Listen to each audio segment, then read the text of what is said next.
Bonjour à tous dans cette nouvelle vidéo dans laquelle nous allons préparer un modèle machine learning afin de prédicter ou bien de détecter les messages est-ce qu'il s'agit de spam ou bien non. Aujourd'hui, l'Internet et les réseaux sociaux sont devenus les moyens les plus rapides et les plus faciles d'obtenir des informations. Surtout les services de messages courts ou bien SMS, c'est considéré comme l'un des moyens de communication les plus puissants. Et grâce aux progrès technologiques, nous sommes désormais en mesure d'extraire des informations significatives de ces données. Et c'est à l'aide, bien sûr, de différentes techniques d'intelligence artificielle. Afin maintenant de traiter tel problème, le traitement de langage naturel, ou bien en anglais Natural Language Processing, est utilisé pour donner des informations précises. Les étapes sont toujours les mêmes et les résultats dépendent de la finesse de la tâche. Voilà alors le pipeline réalisé, commencer de l'importation des packages du data jusqu'à appliquer le modèle de machine learning et faire des tests de prédiction. Alors, il est recommandé de commencer par importer tous les packages nécessaires dans la première cellule pour les exécuter une fois pour toutes.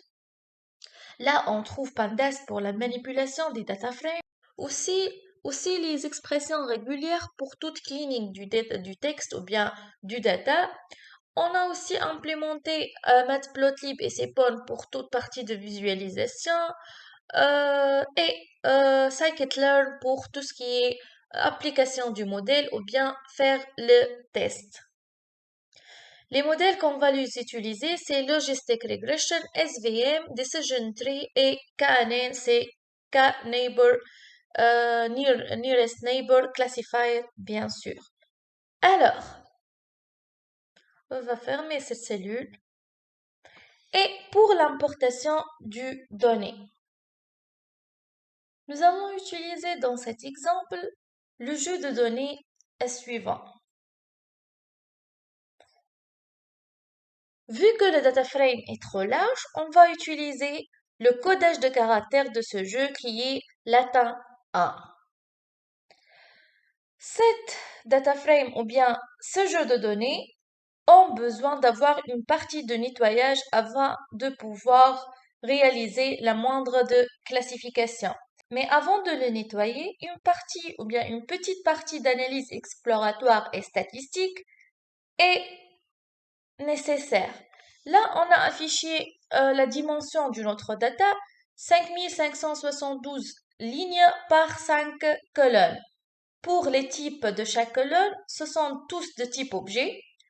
J'ai affiché aussi les valeurs manquantes pour chaque colonne. Là, on trouve que ces trois colonnes, name 2, 3 et 4, sont innécessaires ou bien qui contiennent tous des valeurs manquantes.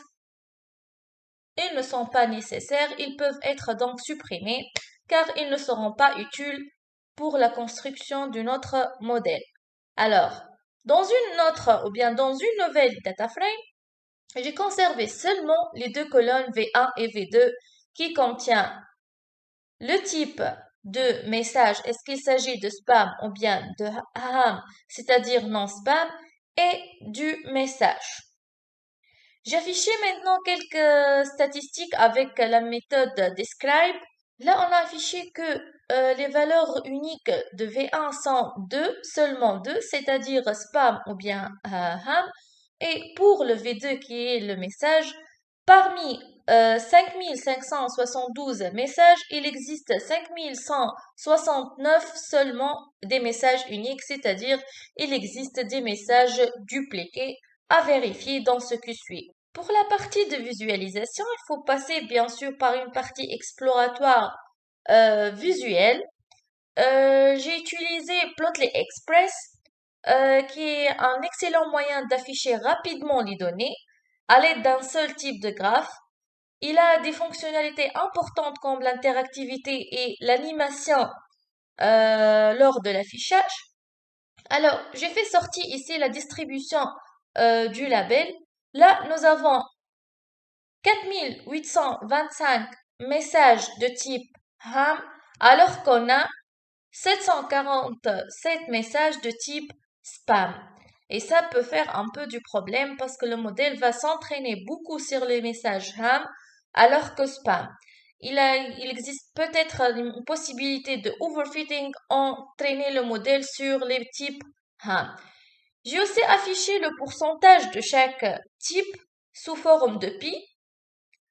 Et là, nous avons 86,6% de type ham alors que 13,4% de type spam.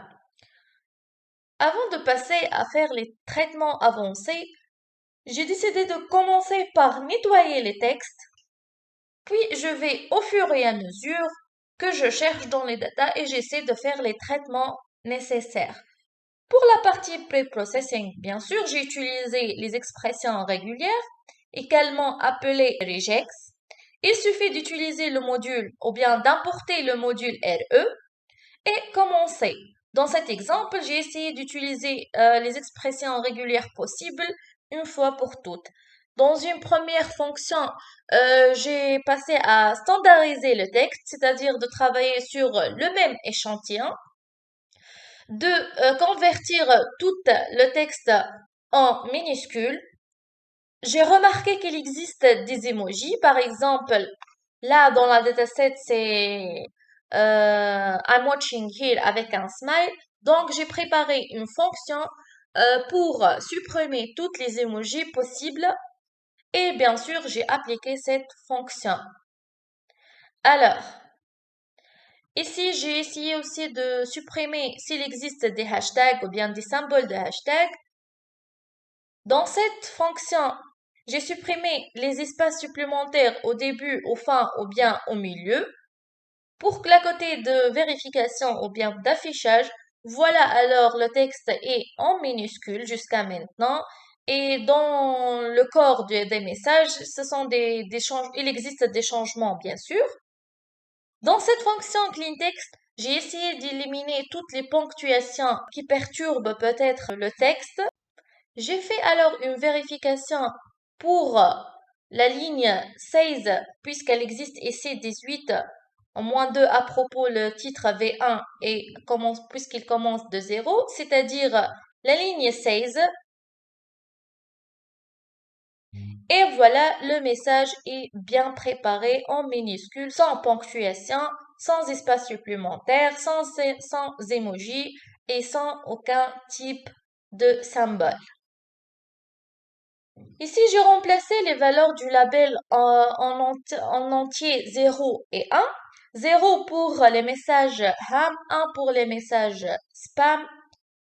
Et bien sûr, j'ai changé le nom de chaque colonne V1 par type du label, c'est-à-dire spam ou bien ham et message pour le message.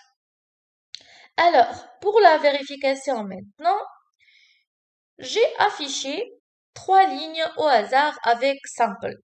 Et là, le type du colonne, c'est 0 ou bien 1, le label, et notre message est bien préparé et bien nettoyé. Pour les statistiques déjà faites pour la partie des données uniques, alors j'ai essayé d'avoir une idée sur les messages dupliqués. J'ai appelé la méthode duplicated sur les messages pour afficher les messages dupliqués et comprendre est-ce qu'ils vont faire une corrélation sur le label en négatif ou bien ce n'est pas un problème de les résister. Pour les stopwords maintenant, ce sont les mots qui n'apportent pas d'informations dans les tâches suivantes. Par exemple, lorsqu'on va effectuer une classification par la méthode TF et DF, on va voir ça dans ce qui suit. On souhaite limiter la quantité de mots dans les données d'entraînement, mais avant de passer à cette étape, j'ai créé une nouvelle colonne nommée length dans laquelle je vais afficher la longueur de chaque message. La longueur des messages peut fournir des informations. On peut voir ça par un histogramme dans lequel je vais afficher la longueur de chaque message par count pour avoir des informations. Par exemple, si je veux persister seulement les zéros qui sont les ham, Sinon, pour les spams, on peut voir que les messages spam ou bien les messages ham sont plus courtes que les messages de spam, mais ça n'empêche aussi qu'il existe des messages ham qui sont trop lents. Alors,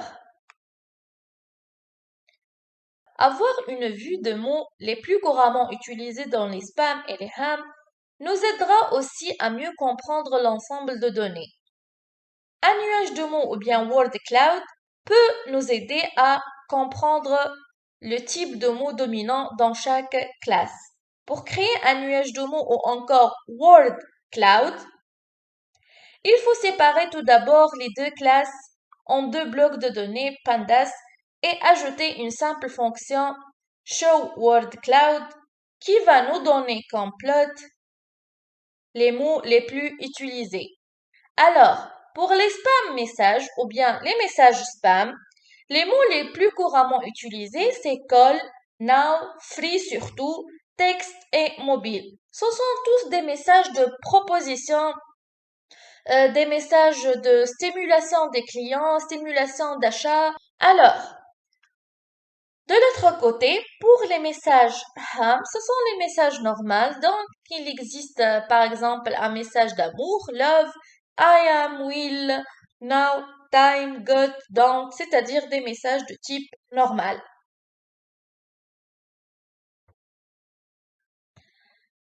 Alors, revenons maintenant aux stop words qui doivent être supprimés. Nous utiliserons la bibliothèque NLTK Corpus, c'est-à-dire à partir de NLTK.corpus, on va importer les stop words pour les supprimer. Les stop words, en fait, sont des mots que les moteurs de recherche ont été programmés pour les ignorer, à la fois lors de l'indexation des entrées pour la recherche et lors de leur récupération à la suite d'une requête de recherche telle que par exemple les mots I am, but, because, as, and, les propositions, c'est-à-dire, ou bien d'autres mots. En appliquant une fonction lambda, on va splitter les stop words pour les éliminer. Il est important de savoir que les stop words ont 23 langues prises en charge par celui. Dans ce cas, nous utiliserons la langue anglaise puisque nous travaillons sur des textes ou bien des messages en anglais. Pour avoir une idée sur ces stop words dans ce contexte, j'ai téléchargé ces stop words, download ces stop words. Nous pouvons les trouver alors ici, sous /root, c'est root, NLTK, Corpora, stop words. Et vous allez trouver toutes les langues possibles de ces stop words. J'ai déjà téléchargé le fichier de stop words anglais et voilà alors les mots qui peuvent être éliminés puisqu'ils n'en sont pas de sens dans le texte. Alors, nous allons maintenant extraire la forme de base des mots en supprimant les affixes. C'est ce qu'on appelle le stemming car cela peut être utilisé comme couper les branches d'arbres jusqu'à ses tiges. Le stemming autrement consiste à réduire un mot dans sa forme racine. Par exemple, si on travaille sur le mot ou bien l'ensemble des mots joue, jouer, jouant, joueur, et ils sont tous considérés comme jouer. Le fait d'extraire le bon sens. Il existe en fait de nombreux algorithmes de stemming tels que boule de neige stemmer, Downson stemmer, mais je vais là utiliser snowball stemmer en raison de sa vitesse de calcul. Arrivons maintenant à la partie de tokenisation. Il faut savoir que les algorithmes d'apprentissage automatique ne peuvent pas fonctionner directement avec du texte brut. Le texte doit être converti en nombre, plus précisément en vecteurs. Séparant le message donné textuel dans les phrases en mots Il s'agit d'une exigence dans les tâches de traitement d'un langage naturel qui est la phase de tokenisation. Tout d'abord, nous créons un modèle nommant Bag of Words pour extraire les caractéristiques du texte et appliquer l'API Tokenize sur les i qui sont en fait chaque message. Voilà alors maintenant le nombre total des mots affichés, c'est 6764 mots. Il est temps d'utiliser alors la fonction ou bien la méthode TF-IDF qui est l'abréviation Inverse Document Frequency est une mesure numérique qui exprime la pertinence d'un mot par rapport à un document d'une collection. La valeur de TF-IDF augmente proportionnellement au nombre de fois qu'un mot apparaît dans le document. Elle est composée par la fréquence du mot dans une collection de documents. Nous allons l'implémenter pour évaluer l'importance des mots dans les données textuelles, avec bien sûr ou bien à travers la fonction, la méthode FitTransform. Pour transformer l'intégrité du data frame des messages en une représentation vectorielle. Pour cela, on utilise, comme j'ai dit, la fonction transform. Le TF-IDF model crée à partir de cette technique un enregistrement de sérialisation de données pour donner la dataset finale stémée et tokenisée, si on peut dire le mot tokenisé. Jusqu'à maintenant, les données ou bien les messages sont prêtes à être appliquées dans un modèle de machine learning. Pour cela, nous allons préparer ou bien diviser les données en parties train et de test. Notre feature va être les vectors, c'est-à-dire les messages convertis en des vecteurs.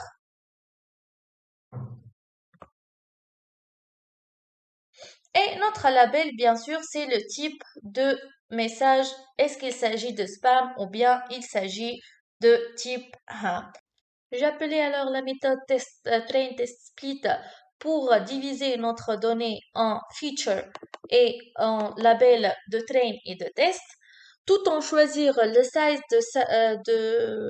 de test, c'est de 20% de données va être pour la partie test et 80% des données pour la partie train.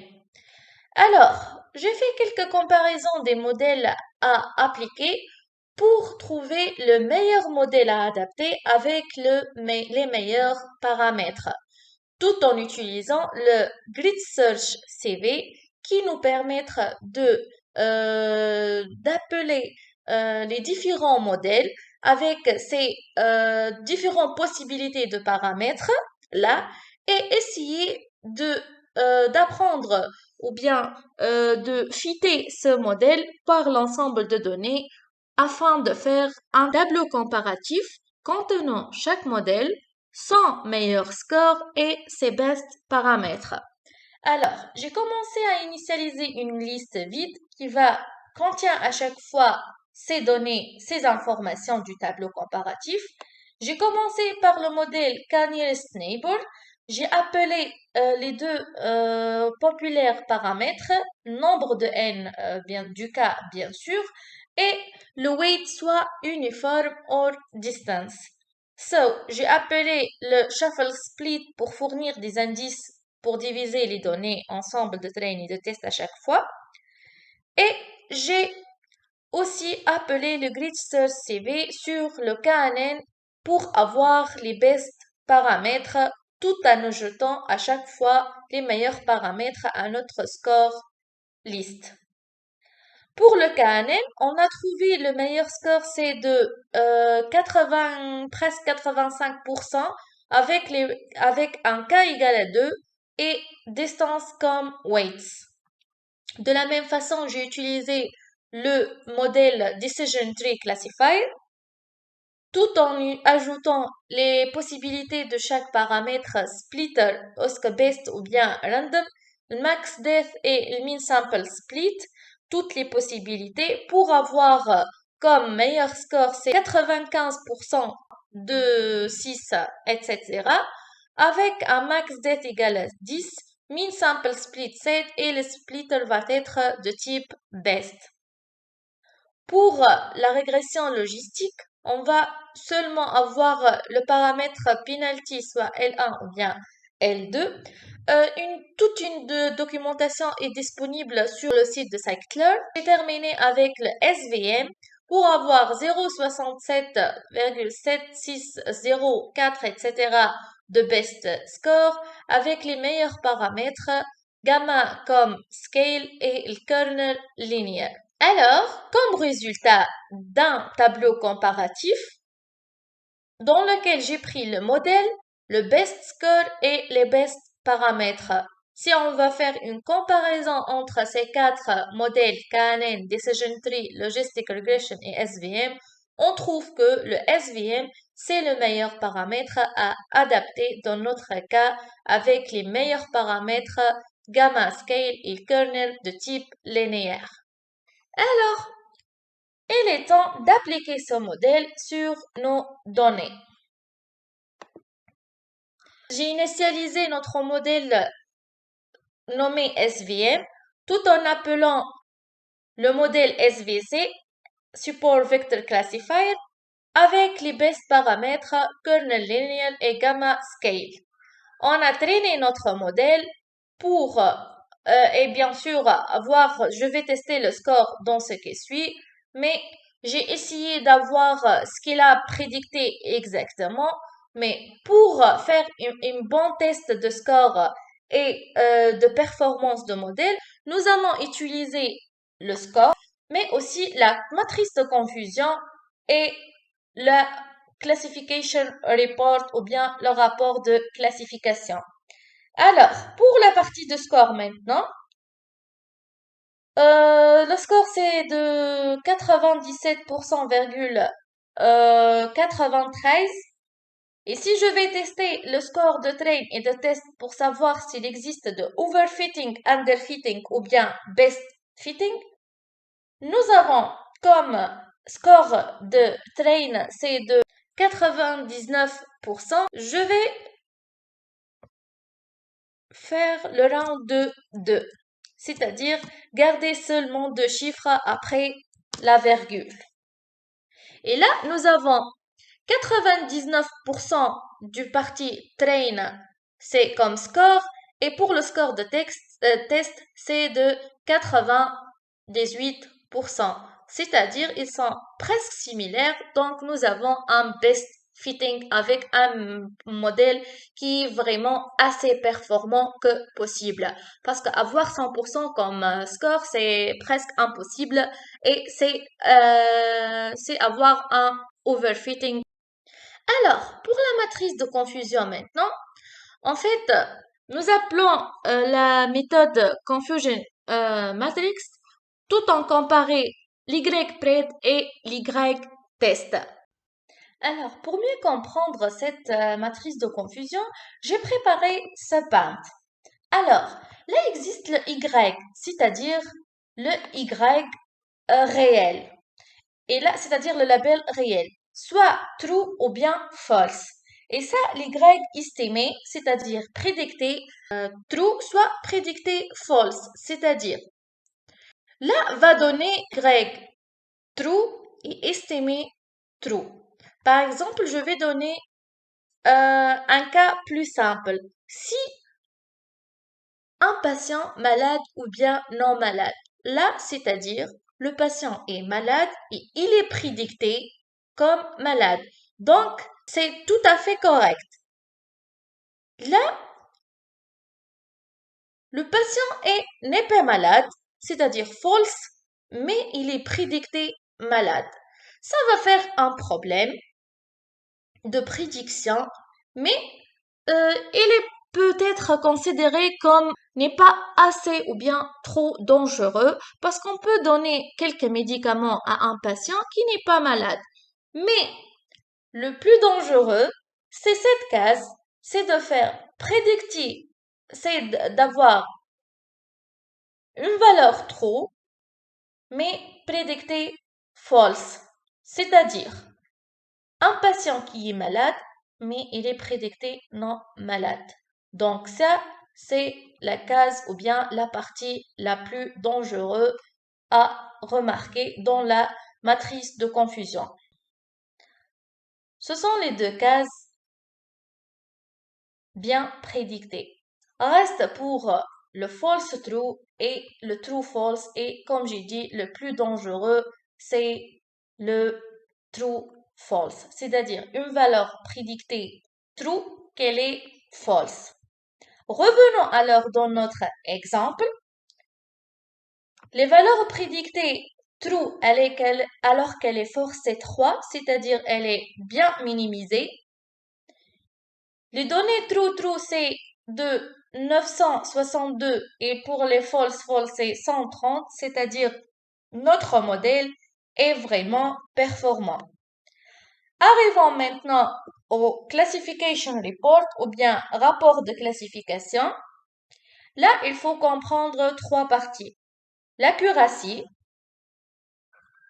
c'est-à-dire les valeurs prédictées true sur la totalité. Recall, c'est aussi la partie la plus délicate, c'est-à-dire les valeurs prédictées false alors qu'elle est true par rapport à la totalité. Et aussi la précision pour notre accuracy. Nous avons une bonne accuracy, un bon recall et aussi une bonne précision. Alors encore de vérification que notre modèle est performant. Arrivons maintenant à la dernière partie qui est la partie de test et de prédiction. J'ai préparé une fonction qui va trouver le x s'il existe d'un message spam, c'est-à-dire notre x égale à 1, ou bien c'est égal à 0, il va être n'est pas un spam. Le texte entré dans cette partie, on va appeler bien sûr la méthode predict. J'ai entré comme message ici, j'ai précisé le mot free. Comme on a vu dans la partie de word cloud, les mots les plus couramment utilisés c'est free. Pour spécifier find x qu'il est un message spam. Et j'ai pris le message de Madame Abir. Alors, il est prédicté non spam. This is the task you will be graded on. Please find attached the CSV file, your output should, and etc. C'est le travail demandé par vous-même.